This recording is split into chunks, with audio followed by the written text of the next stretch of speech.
There are many reasons one might end up doing the absolute minimum amount of exercise. You could be busy at work, or right now we're in the middle of summer with the kids out of school, and it's the peak of vacation season, taking time away from our ability to train. Or maybe you just don't want to spend any more time than absolutely necessary getting fit. How little exercise we can do and still build muscle will depend on our genetics, age, and how long we've been working out.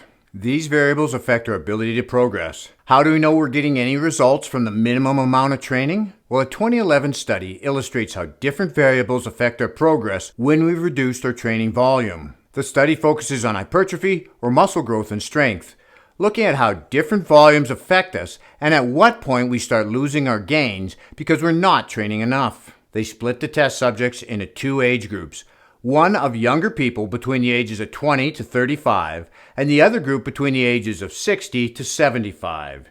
These were healthy, untrained men that were put on a 16-week progressive lower body resistance training program. It wasn't a balanced lower body workout either. It was totally quad focused, doing leg extensions, leg presses, and squats, 3 sets of each exercise, 3 times a week for a total of 27 weekly sets.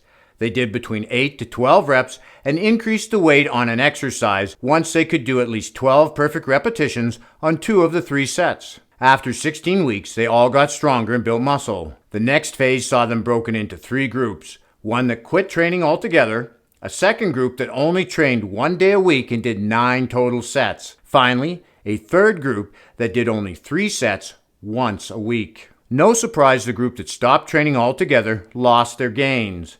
However, they lost their strength gains much slower than their muscle mass. The young group that only did 3 sets 1 day per week did pretty good, with no strength losses and maintained muscle mass for 16 weeks before they started to see a decline. The older groups also maintained strength, but lost more muscle mass than the young ones. Based on this study, if you're between 20 to 35, you should be able to maintain your gains for 3 or 4 months with only 3 sets per body part per week. You don't have to do this all in one day. You could split it up over the week. If you train 3 times a week, you'd only have to do 1 set for each body part each workout. So what were the results for the 9 sets a week group?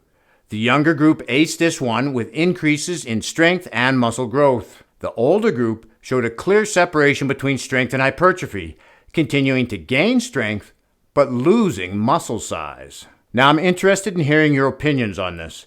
Can you really get stronger while losing muscle size?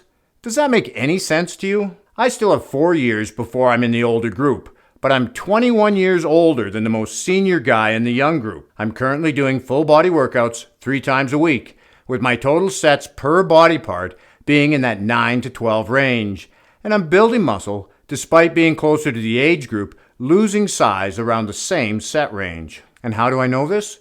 Well, there's only one way, and that's by tracking our progress and logging the number of repetitions and weights we're using to track strength gains. For hypertrophy, the best way is with a measuring tape, scale, and I usually say mirror, but I'm changing that to progress photos because you can put them side by side and see the changes much clearer. If your waist is getting bigger, but there's no change in your arms, chest, shoulders, and quads, you need to cut back on the food and increase the training intensity. This is how you find the minimum you can personally train and still build muscle. If your nutrition's on point, you're getting enough sleep, training consistently and close to failure on all your working sets, and you're not getting any bigger in the right places, you need to increase your training volume by adding in another set. Do this to the exercises that hit the body parts you're not progressing on. Depending on individual genetics, you'll find some muscle groups easier to build than others. I wouldn't recommend training once a week. For a minimum, I'd go twice a week hitting the big compound movements, a squat, deadlift, row, and bench press, at least 3 sets of each exercise. For the second workout of the week, you could mix it up by doing Bulgarian split squats, Romanian deadlifts, pull-ups, and incline bench press. I would look at your training intensity first. Are you genuinely training close to failure in all your working sets? I always hit technical failure on my last set and use that as a gauge to ensure I'm pushing hard enough on my next workout. In addition, I use what I like to call the level up method, where I try to add at least 1 more rep to one of my working sets for each body part every workout, increasing the number of reps on each set as evenly as possible. Alternatively, you could push to technical failure on every set as you have more time to recover between workouts. The reason I don't do this is you increase your risk of injury when you're constantly pushing to failure, especially on heavy compound lifts. This technique works better with isolation moves. Not all exercises are great for building muscle either. To find out the worst exercises to build muscle and what you should be doing instead, watch this video next and keep working out while having fun. This is Lawrence from Fit and 50. We'll talk to you again in the next one.